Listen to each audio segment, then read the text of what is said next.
Luis Alberto Martínez Saldarriaga, viceministro de Protección Social. Papá de Laura y Sofía, odontólogo de profesión. Es especialista en Administración de Servicios Públicos y magíster en Administración en Gobierno y Políticas Públicas. Cuenta con 28 años de experiencia en el sector salud, tiempo en el que ha ejercido como director ejecutivo de la Asociación de Hospitales de Antioquia, coordinador de la Mesa de Antioquia por la Transformación del Sistema de Salud Colombiano, expresidente de la Asociación de Egresados de la Facultad Nacional de Salud Pública y gerente de hospitales públicos en este departamento, además de docente universitario.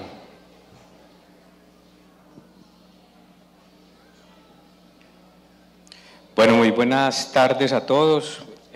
Un saludo muy especial de parte de la doctora Carolina Corcho Mejía, quien les presenta excusas por no estar aquí acompañándolos, pero de último momento se le cruzó un compromiso ineludible y nos delegó estar aquí con ustedes, muy complacido. Conozco algunas de ustedes que están aquí, que han estado durante muchísimo tiempo al frente de las cajas de compensación, ya sea desde los órganos de dirección, desde las mismas gerencias, desde los programas de empresas promotoras de salud. Muchos han sido también compañeros nuestros en la prestación de servicios. Muy complacido de estar aquí con ustedes. Vamos a mostrar, digamos, parte del estado actual del sistema de salud en el país y unas bases para la reforma que se plantea, que de alguna manera fue votada en las anteriores elecciones del presidente de la República y que obviamente recogen una mirada, digamos, importante. No es una mirada absoluta, no es palabra de Dios tampoco, pero sí es una mirada argumentada y sustentada que queremos poner a disposición de todo el país y que conjuntamente con la contribución de todos ustedes es muy factible que se pueda mejorar. Entonces, muchas gracias por la invitación, les reitero.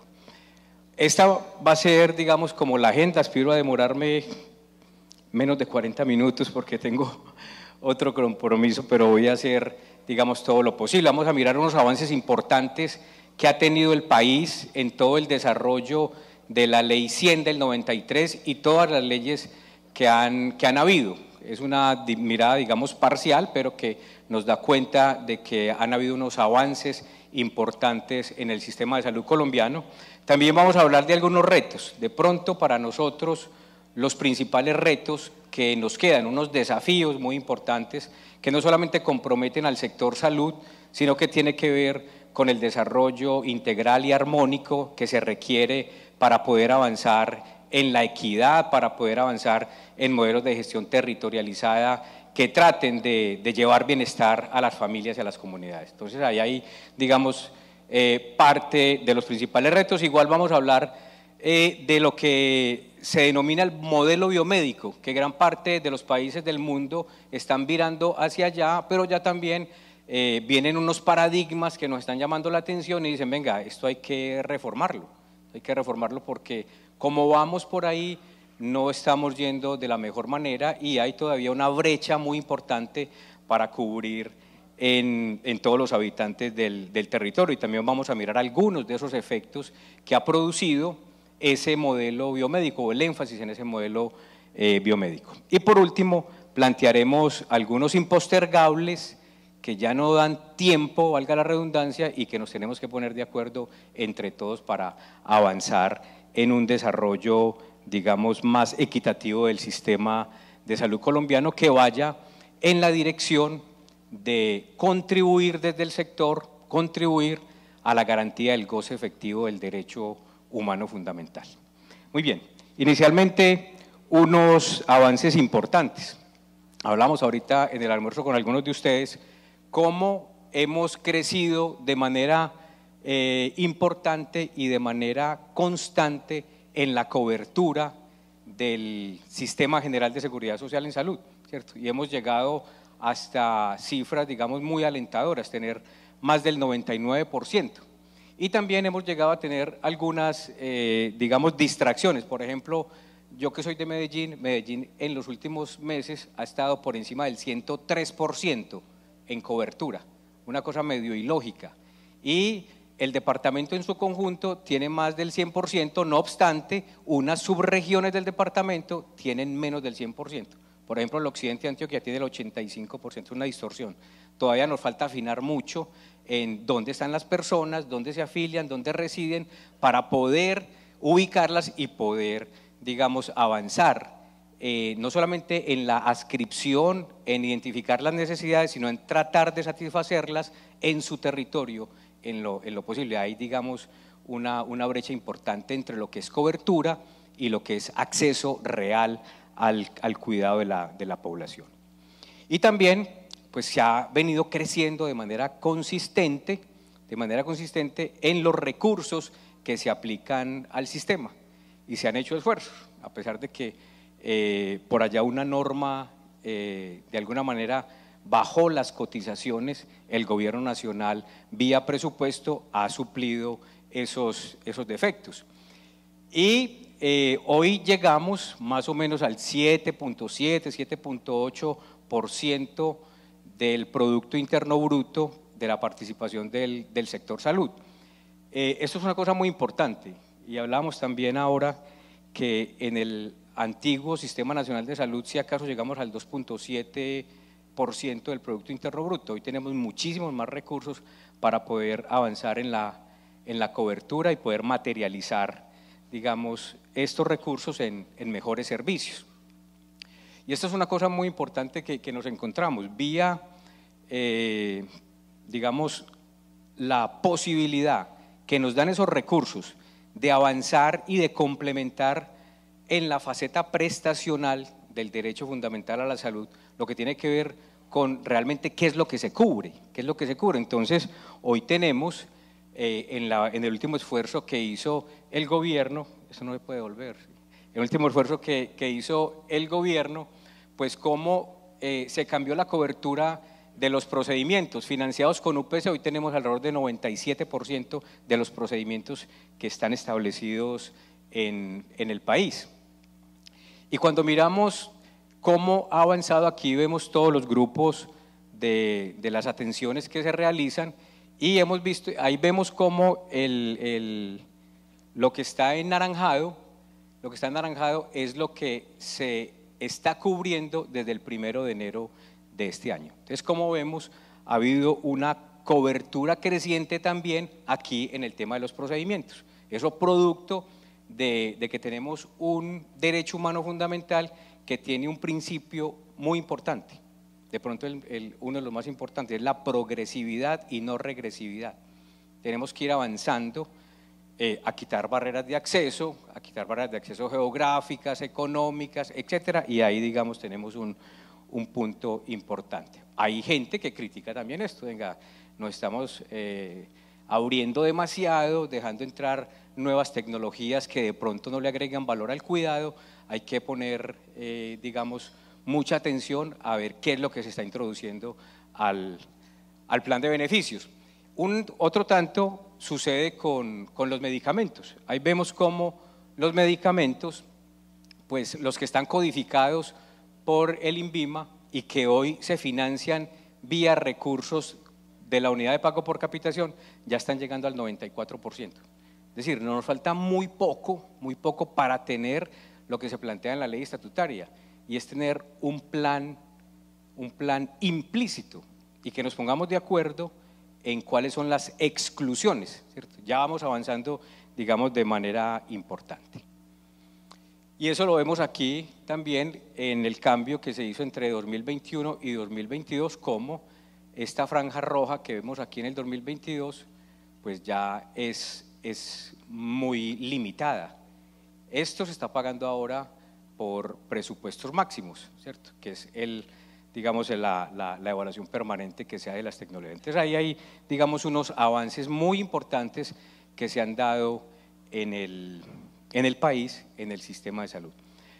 Pero de pronto el avance más importante que hemos tenido en todos estos años ha sido que llegamos a un acuerdo después de ir y venir, y es que hoy la salud en el país es un derecho humano fundamental, y eso ya es una categoría digamos, superlativa de los derechos, ¿cierto?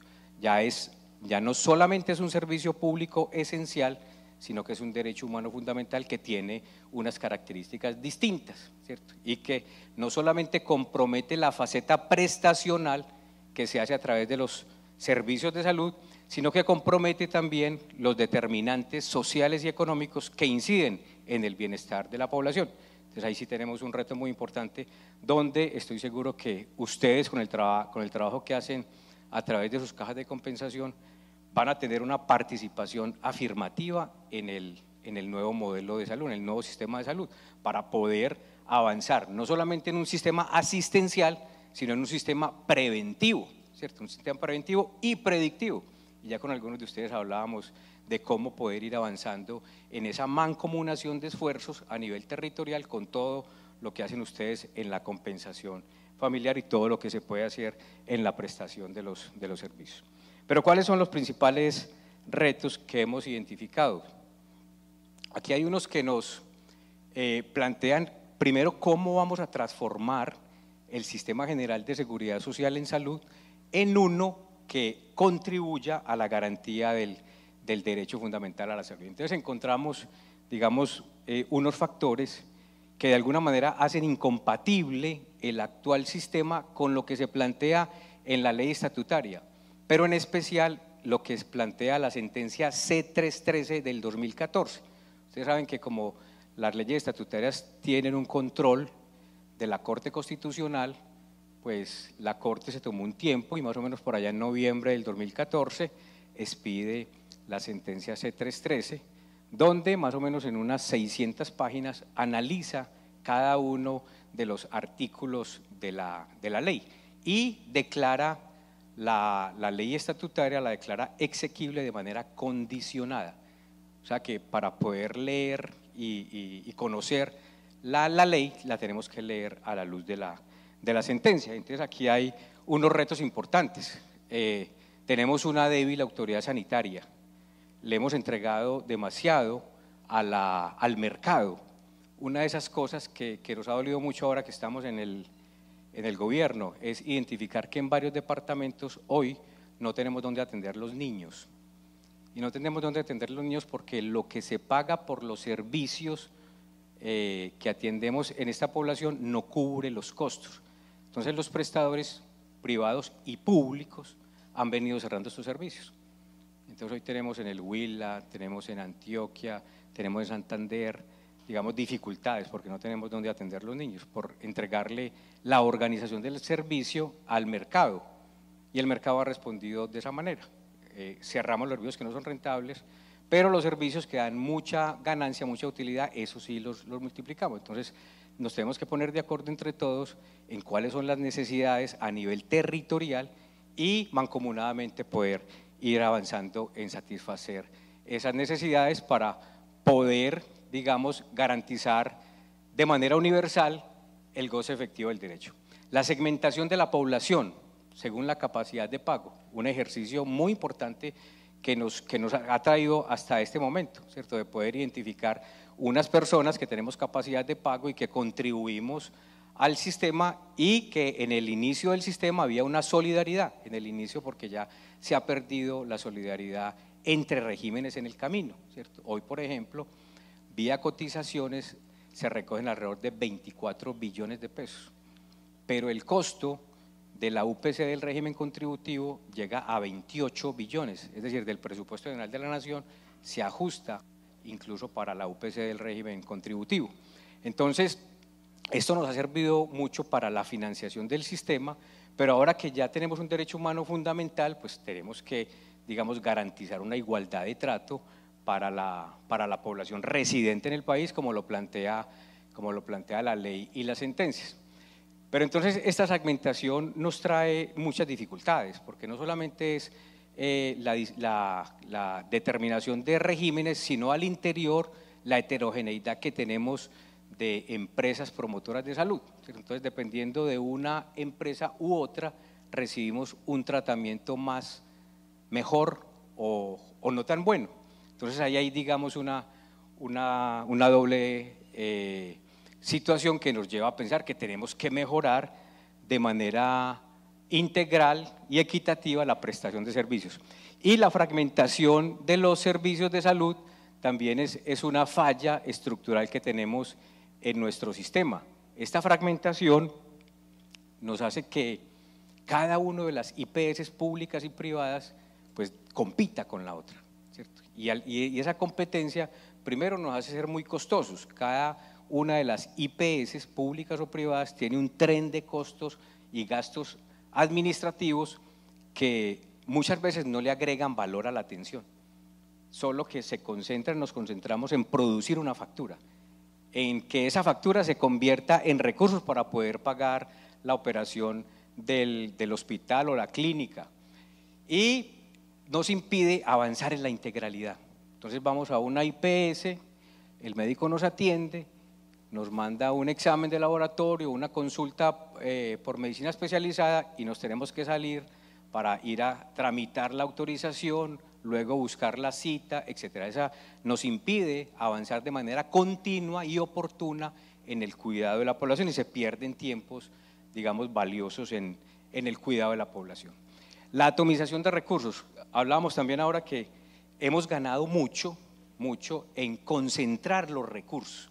A nosotros nos tocó cuando los recursos del régimen subsidiado llegaban a las alcaldías y las alcaldías hacían contratos de aseguramiento con algunos de los programas de las cajas y con en su momento ARS, las administradoras de régimen subsidiado. Eso era una locura porque era unos recursos regados por todas partes. No, ahora tenemos una ganancia importante a través de la ADRES, de un instrumento que se creó en la ley del plan de desarrollo, la ley 10 de 53, si mal no recuerdo, y se creó la ADRES, y entonces la administradora de recursos del sistema consolida los recursos. Ahí hay, digamos, un avance muy importante, pero luego de que lo consolida, pues lo dispersa a nivel nacional, y entonces esa dispersión, casi que esa atomización de los recursos nos hace ser, digamos, nos dificulta el control de esos recursos. ¿Qué pasa con esos recursos?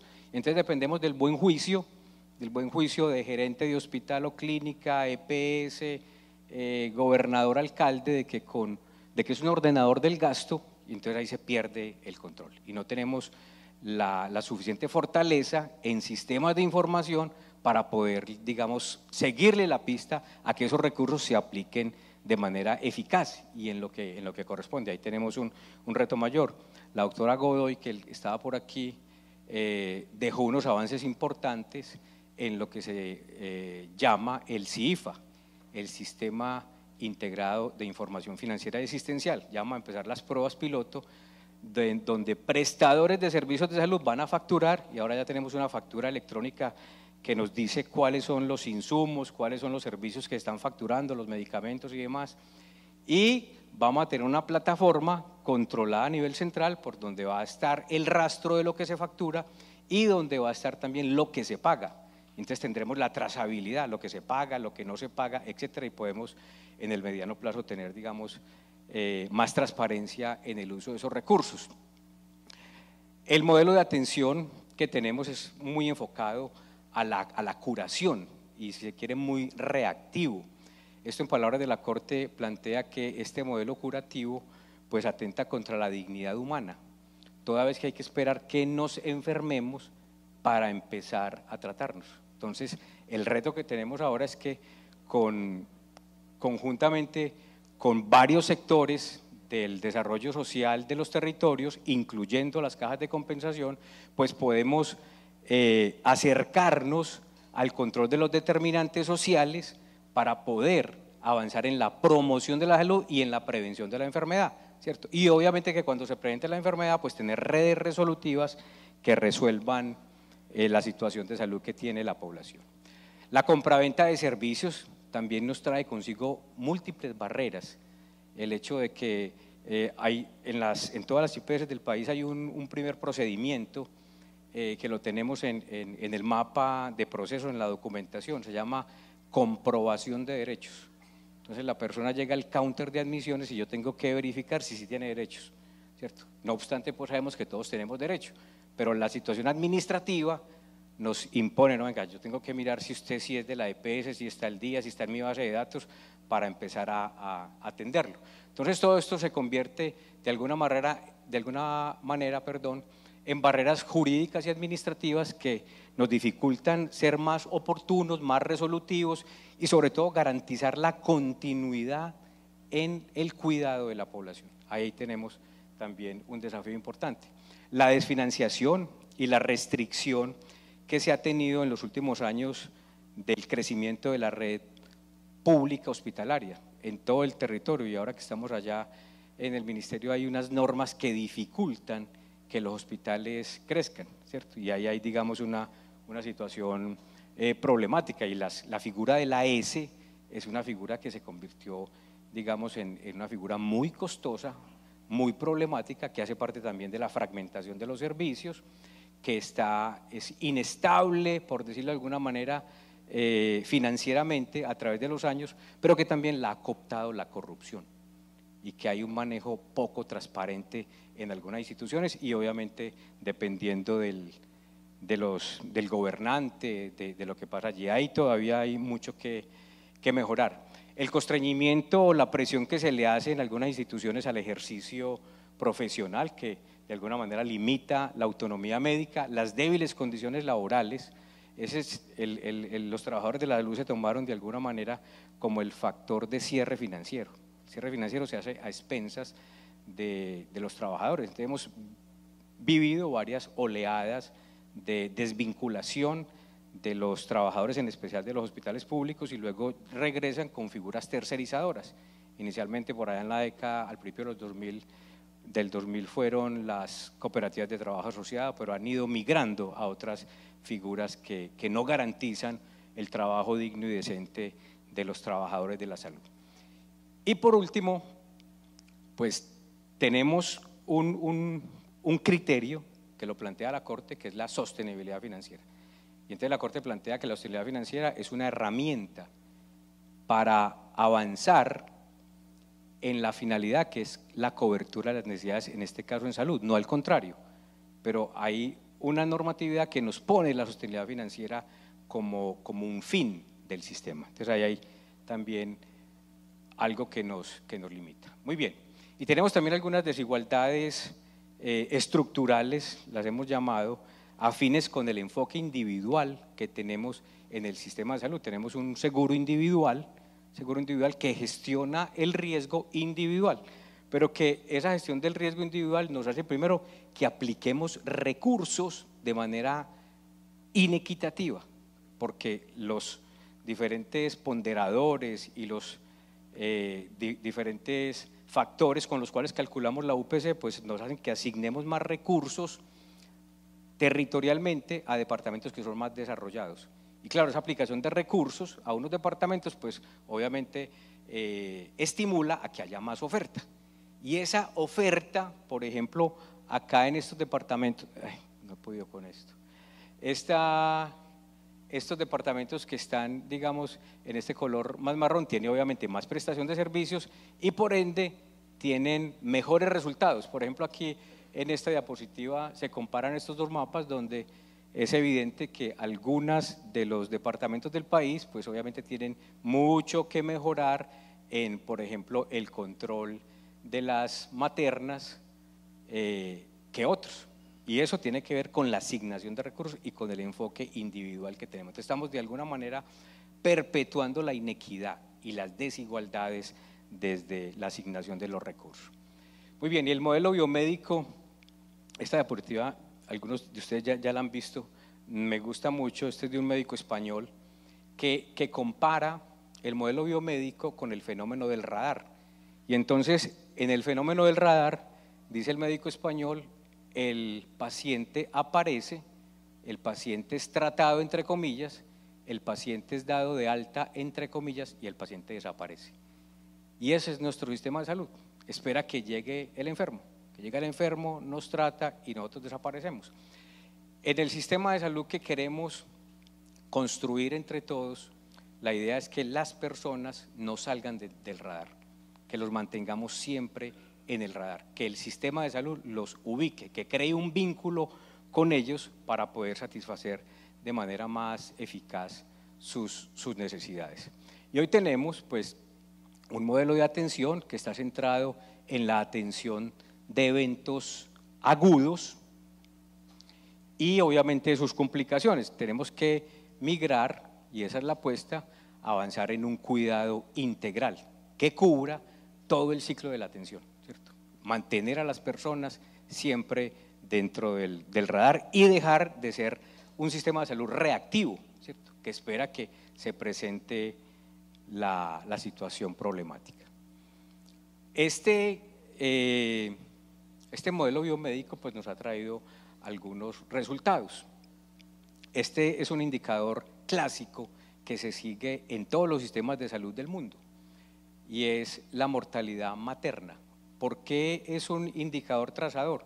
Porque aquí no solamente compromete los servicios de salud, sino también otros determinantes sociales y económicos que tienen que ver con que haya un desenlace, un buen desenlace cuando hay un evento obstétrico. Entonces aquí veníamos en una reducción importante, pero muy limitada, porque todavía estamos entre 45 a 55 muertes maternas por cada 100.000 nacidos vivos. Otros países similares al nuestro están en 13, 12, otros están en menos en un dígito. Ya aquí hay una situación problemática, aquí se nos elevó producto del COVID, por aquí empezaron a aparecer la población migrante. Pero cuando le hacemos zoom a ese promedio, que está entre 45 a 55 muertes maternas por cada 100.000 nacidos vivos, y lo comparamos, por ejemplo, con la capacidad económica, vemos que las personas más pobres, las familias más pobres, ponen alrededor de 138, 140 muertes maternas por cada 100.000 nacidos vivos. Entonces, eso nos debe llamar la atención, ¿cómo hacemos para poder disminuir esa mortalidad materna? Y una cosa similar pasa con la mortalidad infantil. También hay una reducción, por aquí nos estancamos un poco, pero cuando hacemos el zoom, ahora por régimen de atención, por dónde están afiliados estos niños que se mueren, pues vemos que el régimen subsidiado pone más mortalidad infantil que el régimen contributivo. Y cuando miramos también el área de residencia, pues obviamente ahí también vemos que las áreas rurales y rurales dispersas ponen más mortalidad infantil que las áreas urbanas. Entonces ahí hay, digamos, como unos retos, unos desafíos importantes para el nuevo sistema. Y lo otro también es los agentes. Esta diapositiva nos la compartió el doctor Fabio Aristizábal, ex superintendente nacional de salud. El doctor Fabio nos plantea que en el 2018, pues las EPS de ambos regímenes tenían un defecto en el margen de solvencia, que también se llama patrimonio adecuado, de menos 8.5 billones de pesos. Y producto de las liquidaciones que se hicieron en el gobierno anterior, pues terminamos con un patrimonio adecuado de menos 2.1 billones. Si no se hubieran hecho las liquidaciones, hubiéramos llegado a menos 10 billones. Ese es, digamos, como el cálculo que nos da el doctor Fabio. Pero cuando nos vamos a los prestadores de servicios, ¿cómo quedaron? Entonces, la cartera, las cuentas por cobrar que tienen los hospitales y clínicas a las EPS estaba en 15.4 billones en el 2018 y terminó en 20.7 billones de pesos, es decir, hubo un incremento del 34-35%. Entonces, lo que por aquí se resolvió, digamos, de alguna manera, por aquí hubo un daño patrimonial. Y eso, planteado por el doctor Fabio Aristizábal, pues ya per cápita se incrementó la cartera hospitalaria de 315.000 pesos por cada colombiano a 428.000. Ahí hay un problema mayor por resolver. Muy bien, finalmente vamos a plantearle algunos impostergables y propuestas hacia un nuevo sistema que contribuya a la garantía del derecho fundamental a la salud. Inicialmente se sugiere que establezcamos un amplio diálogo nacional, que nos pongamos de acuerdo entre todos, que validemos la información que tenemos y que avancemos en ese diálogo constructivo hacia lo que sería una reforma. Partiendo de qué entendemos por salud, de que la salud, como les decía, hoy no solo es un servicio público esencial, sino que es un derecho humano fundamental, y hay mucho que concebir, y que aseguramiento no es lo mismo que acceso, ¿cierto? Y que para poder tener, digamos, para poder contribuir a la garantía del goce efectivo del derecho, debemos avanzar en el control de los determinantes sociales y económicos y tener redes resolutivas, ¿cierto? Y ahí volvemos con el trabajo que podemos hacer de manera articulada con las cajas de compensación. Y estamos retomando un concepto que hace unos años, desde el 2015, 2016, viene planteando la Organización Mundial de la Salud y viene planteando que todos los estados del mundo avancemos a tener servicios integrados de salud centrados en las personas, no en los pacientes, en las personas. Ahí hay una concepción, digamos, mucho más amplia. Y entonces, identificando las necesidades en las personas, en sus familias, en la comunidad, podemos avanzar en la universalidad, en la calidad para tener esos servicios integrados. Y aquí tenemos pues un desafío importante de cómo avanzar en la acción intersectorial por la salud para poder controlar esos determinantes que inciden en el bienestar de la población y tener redes resolutivas que faciliten el acceso, que mejoren la continuidad en el cuidado, la coordinación asistencial y tengamos mejores desenlaces. Y para eso necesitamos pues avanzar más allá de la rectoría en la gobernanza del sistema, donde la participación del sector privado, de la academia, de las agremiaciones es vital, y poder tener, digamos, un desarrollo integral y armónico en cada territorio. Entonces, para ello, de verdad, para Dios, como dice un amigo mío, tenemos que poner en el centro al ser humano, en el centro del sistema de salud, acabar con la segmentación de la población según la capacidad de pago para avanzar en esa igualdad de trato, recuperar la rectoría y la autoridad sanitaria, especialmente a nivel territorial, donde hay digamos, muchas oportunidades de mejora. Ahora que estamos recorriendo el país, hay mucho que hacer en las entidades territoriales para que, con base en esas capacidades, puedan cumplir con las competencias que incluso se le han venido entregando en diferentes leyes, desde la ley 715 y todo su desarrollo. Avanzar en un concepto de aseguramiento social en salud, no del aseguramiento individual, sino un aseguramiento social donde haya una armonización de recursos, de fuentes, y que solidariamente y de manera equitativa se asignen estos recursos. Generar modelos de gestión territorializada. Entonces, cada uno de los departamentos de nuestro país tiene unas subregiones a su interior, y hay, digamos, una idiosincrasia, unos modos de producción, un aspecto cultural que son comunes, incluso algunos superan los departamentos.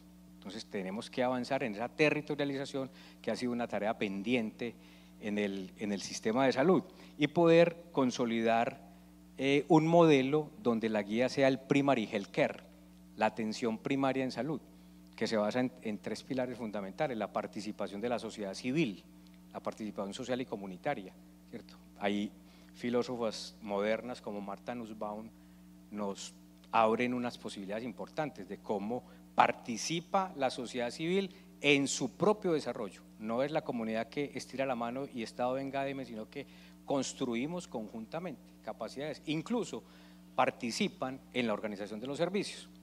Avanzar también en la acción intersectorial por la salud, donde haya una interrelación permanente con otros sectores del desarrollo, y obviamente el tercer pilar, que es la reorientación de los servicios, haciéndolos más promocionales, más preventivos, y pasando de la competencia a la cooperación a través de redes integradas de servicios de salud, donde las cajas de compensación deberían hacer parte. Con el doctor Gustavo Escobar, que por ahí está, nos decía ahorita que hicimos un diplomadito por allá hace unos años. Hicimos un diplomadito por ahí algunos años con el doctor Gustavo, donde tratamos en Antioquia de generar 2 ejercicios en sendas subregiones del departamento, de pasar de la competencia a la cooperación. Ahí hay, digamos, una cosa importante. Financiar los servicios de salud en los hospitales públicos que no dependan de la venta de servicios. Ahora también hablamos del almuerzo del doctor Juan Luis. Cuando el doctor Juan Luis estaba promoviendo la reforma, se le hacía ver que deberíamos de tener cuidado en algunos de los municipios del país donde no hay mercado. Incluso hubo un informe, el informe Harvard, que le sugería lo mismo: venga, esto no puede funcionar de la misma manera en municipios de menos de 20.000 habitantes, donde no hay sino un prestador público. Eso, mucho cuidado con eso. Bueno, no se hizo caso, y hoy tenemos pues unos hospitales públicos muy deteriorados, que compiten, y muchos no tienen con quién competir, muchos que están en municipios de categoría sexta en especial, donde tienen que salir a venderle servicios a 4, 5, 6 EPS, esperar que les paguen para cubrir su operación. Eso hay que reformarlo. Es una figura, digamos, muy problemática y muy costosa. Planificar los servicios de acuerdo a las necesidades de la población en cada territorio, trascendiendo el enfoque individual que tenemos. Desarrollar una política integral del talento humano, donde no solamente esté el tema de la vinculación, sino que tenemos unos cuellos de botella. No tenemos suficiente recurso humano en algunas especialidades, en algunas profesiones básicas no tenemos, y también hemos perdido resolutividad porque nos hemos enfocado en la alta complejidad. Entonces hay muchas oportunidades de mejora, por decirlo de alguna manera, en los médicos que están saliendo ahora, los médicos generales, que hay una queja permanente de que se convirtieron en remitólogos o en secretarios del especialista. Hay que fortalecer, digamos, esas capacidades. Ya empezamos una conversación con la academia, en especial con Ascofame, que digamos comparte de alguna manera esta misma preocupación. Y también necesitamos mejorar las capacidades a nivel territorial. Ya vamos a empezar también un ejercicio, una prueba con la Organización Panamericana de la Salud, donde estamos priorizando unos departamentos para poder avanzar en una asistencia técnica. Muy bien, ¿hacia dónde van la organización de los servicios? Aquí hay una comparación que se hace desde la teoría de que vamos a ir avanzando. Ya hay países que van avanzando más que nosotros tenemos algunos desarrollos incipientes, pero el énfasis en la atención de eventos agudos que tratan de aliviar el dolor, tenemos que pasar al cuidado esencial a través de la continuidad del cuidado. O sea, tenemos que garantizar esa continuidad del cuidado y que haya menos fragmentación de los servicios. Entonces tenemos que pensar en cuál va a ser el sistema que no nos, mejor dicho, que quite las barreras de acceso, que quite las barreras administrativas para poder rápidamente avanzar en ese continuo. Hoy tenemos responsabilidad por enfermos individuales, tenemos que avanzar en una responsabilidad por territorios, por poblaciones definidas. El éxito hoy se mide por el número de camas llenas. No, necesitamos es que el éxito dependa del aumento de la cobertura y de la capacidad de mantener a las personas sanas. En algunas localidades de España se le paga a las redes integrales de salud por la disminución, por ejemplo, de la mortalidad materna, por la mejora en la cobertura de pacientes con enfermedades crónicas. Tenemos que avanzar hacia esos incentivos basados en resultados. Hoy también hay una competencia y una fragmentación, trabajan separadamente aseguradores, prestadores públicos y privados. La idea es avanzar en redes integradas e integrales de servicios de salud. Muy bien, entonces tendríamos, y el objetivo sería lograr que cada persona y su familia tenga un equipo básico multidisciplinario, y ahí la conformación de esos equipos básicos depende de las necesidades de cada territorio. Entonces puede que en el sur de Bogotá haya unas necesidades distintas a las que hay en Centro Oriente o a las que hay en Agua Blanca. Son distintas las poblaciones, entonces dependiendo de las necesidades es que se conforman esos equipos multidisciplinarios que crean un vínculo con la familia y tienen un sistema de información y están acompañados con unos aplicativos que identifican de manera periódica, permanente, las necesidades en cada familia. Entonces ahí tendríamos una información muy valiosa. Ya en algunos departamentos hay unos unos ejercicios importantes. Hay un aplicativo que tiene alrededor de 350 variables.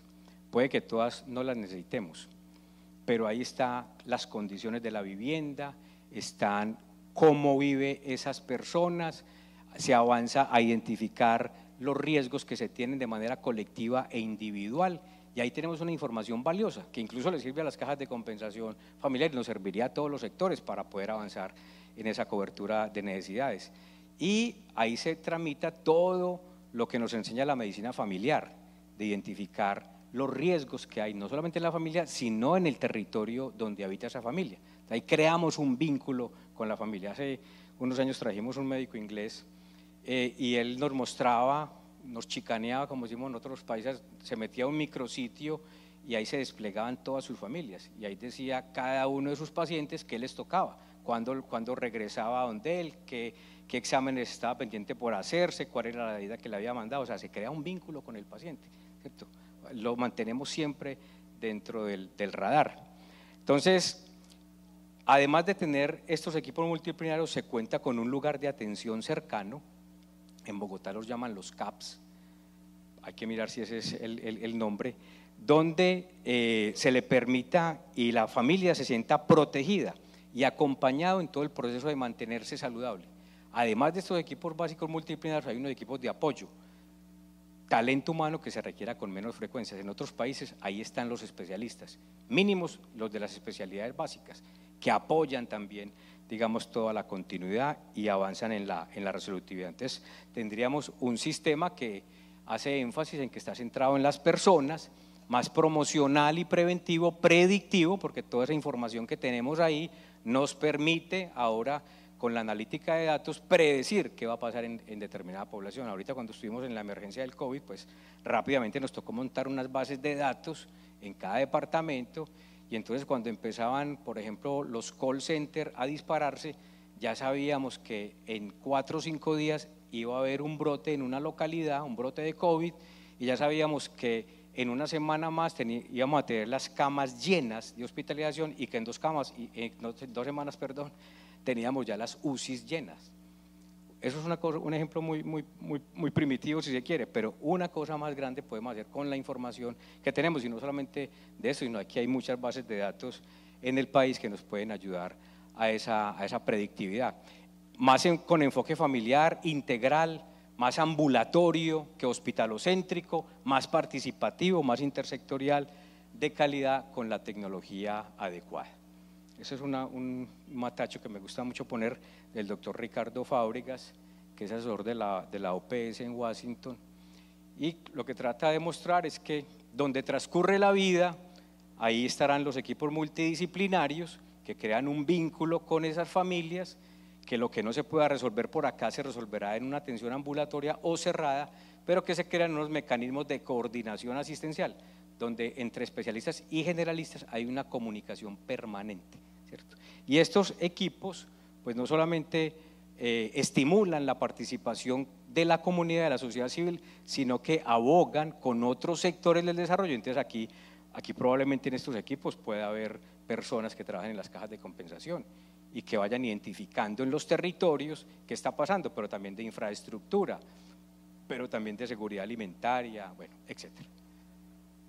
Finalmente, un mensaje, y es que tenemos que pasar de la competencia a la cooperación, como ya lo dijimos ahorita con el tema de las redes, y que trabajar juntos desde los sectores donde nos movemos es un imperativo ético. Bueno, muchísimas gracias.